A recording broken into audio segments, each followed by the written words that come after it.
नमः शिवाय। आज हम शिव महापुराण का शतरुद्र संहिता का 41वां अध्याय पढ़ेंगे।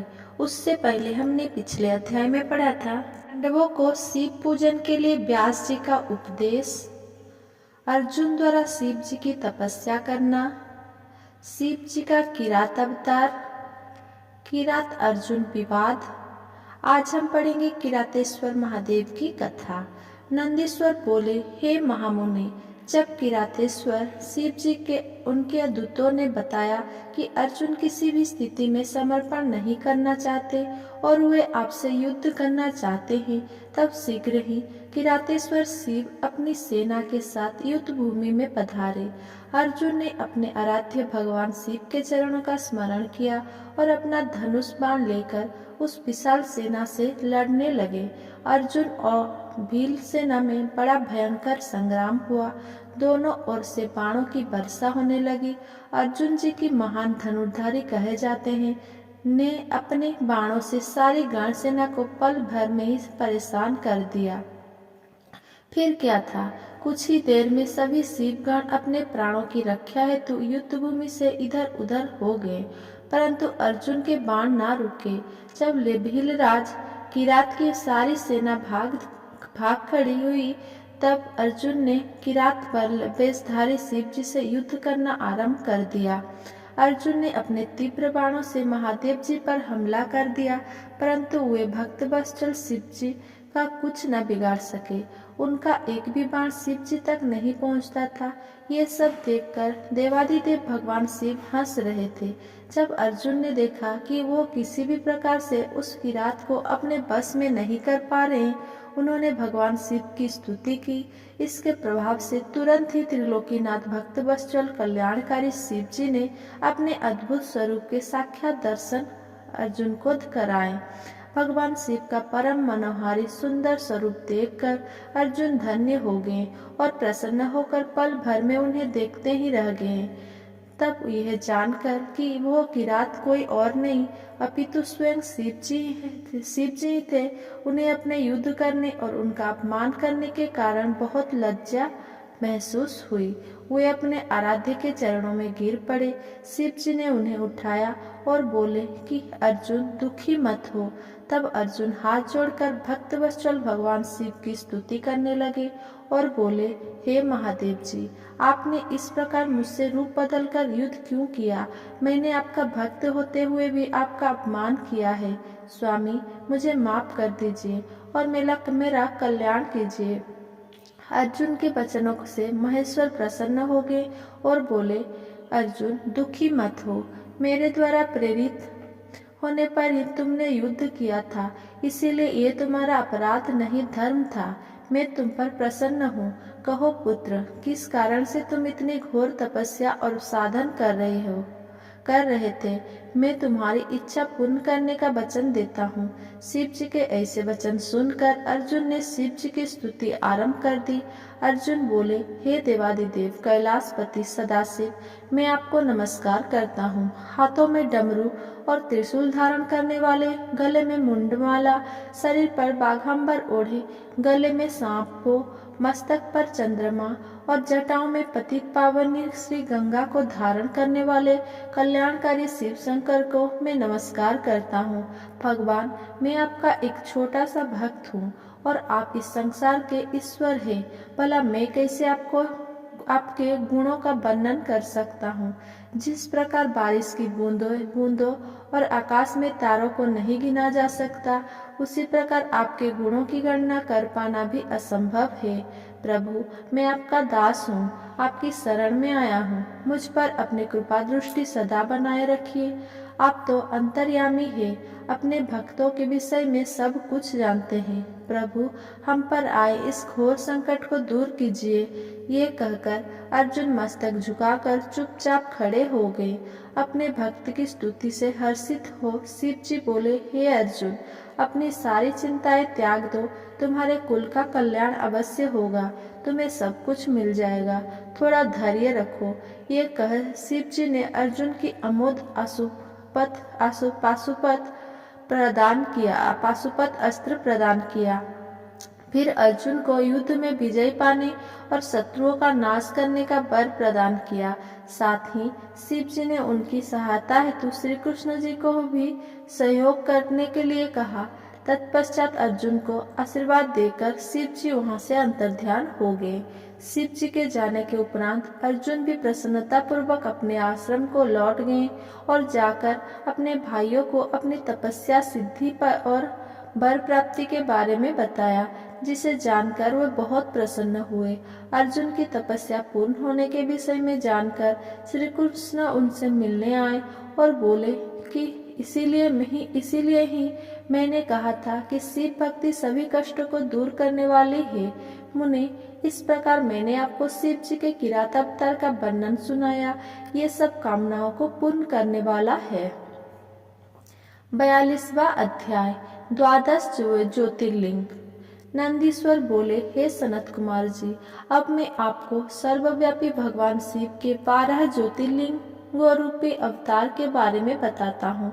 सौराष्ट्र में सोमनाथ, श्री शैल में मल्लिकार्जुन, उज्जैनी में महाकालेश्वर, ओमकार में अपरेश्वर, हिमालय पर केदार, डाकिनी में भीमाशंकर, काशी में विश्वनाथ, गोमती तट पर अम्बकेश्वर, चिताभूमि में वैद्यनाथ, दारुक वन में नागेश, सेतु बंध में रामेश्वर तथा शिवालय में भूष्मेश्वर नामक 12 अवतार है।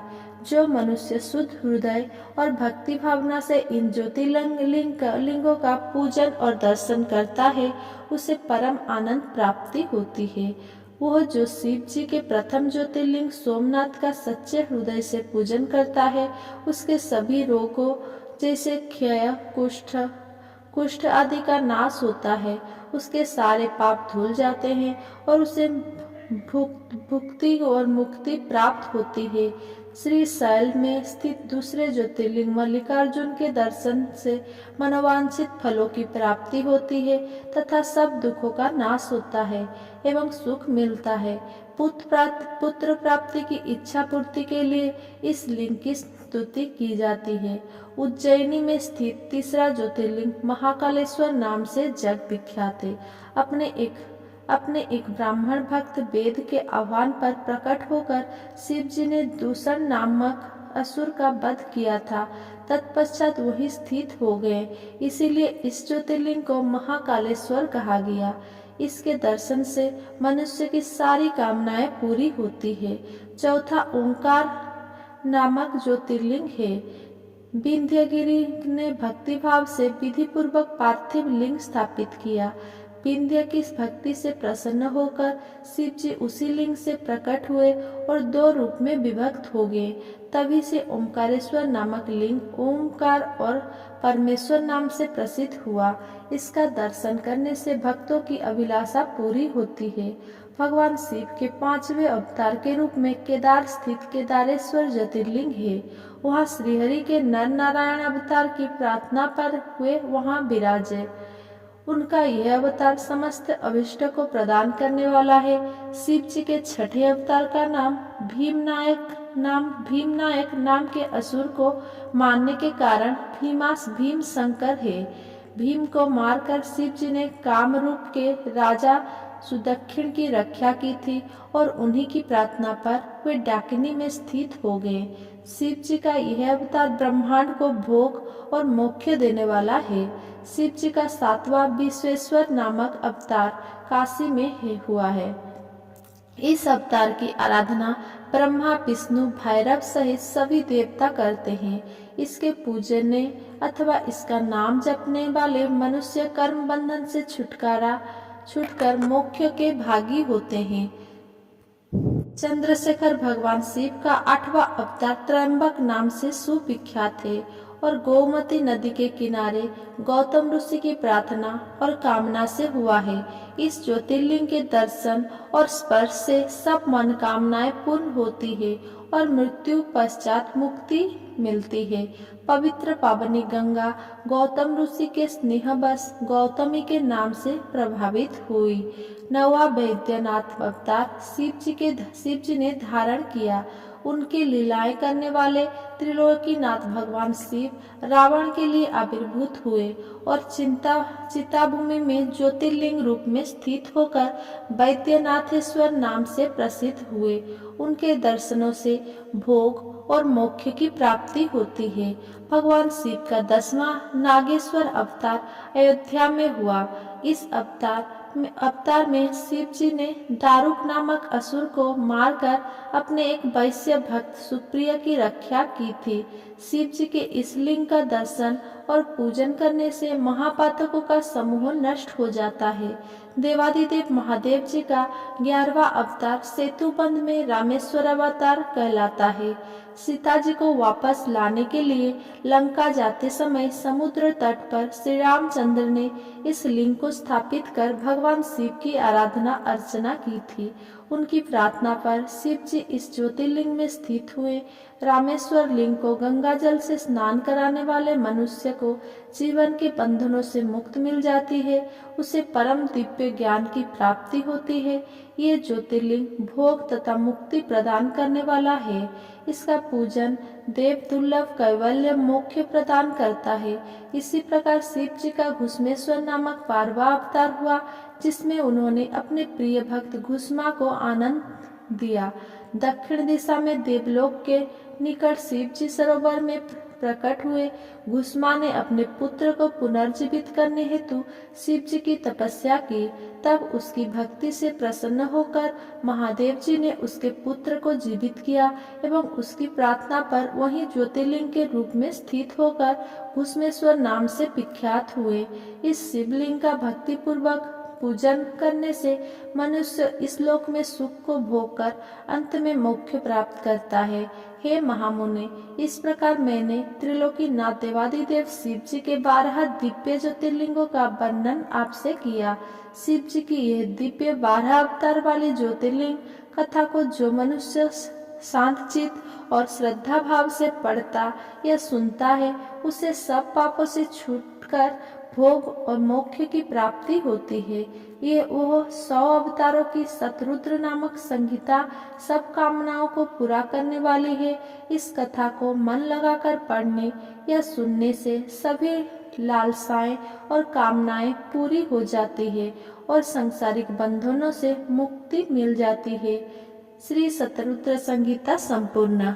अगर मेरा ये वीडियो आपको पसंद आया हो तो मेरा वीडियो को लाइक कमेंट शेयर करें एंड मेरा चैनल को सब्सक्राइब करें। धन्यवाद।